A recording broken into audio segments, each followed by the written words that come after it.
Hello, in this video I will show you how to install ChatGPT Widget on OUKITEL WP35. So you have to start by opening your Google Play Store, then click on search bar and type in Wally AI and click search, and now click install. Now you can click open, and then click on this button to skip introduction, then click not now and click open permissions.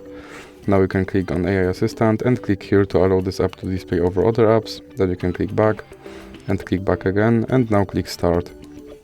And as you can see, here is my ChatGPT widget, and you can open him and you can tell him to do something.